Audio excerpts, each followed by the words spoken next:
पुरते बिहारमधील 65% आरक्षण मर्यादा रद्द करण्यात आली आहे। यावरून आता ठाकरे गटाने सरकारला लक्ष केलंय।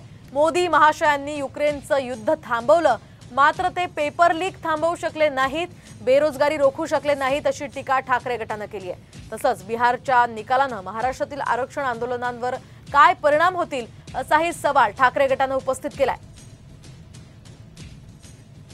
दरम्यान ठाकरे गटाच्या मुखपत्रात काय लिहिले आपण सविस्तर पाहूयात। मोदींनी युक्रेनचं युद्ध थांबवलं, ते पेपर लीक मात्र थांबवू शकले नाही। मोदी बेरोजगारी सुद्धा रोखू शकलेले नाही। मोदी शहांकडून महाराष्ट्राची औद्योगिक घौडदौड रोखण्याचा हा प्रयत्न सध्या सुरू असल्याचा आरोप ठाकरे गटाकडून करण्यात आलाय। शिवाय त्यातूनच रोजगाराचा आणि आरक्षणाचा मुद्दा निर्माण झालाय असंही ठाकरे गटाचं म्हणणं आहे। तर बिहारच्या निकालाने राज्यातील आरक्षण आंदोलनांवर काय परिणाम होतील असंही ठाकरे गटाने विचारलेलं आहे।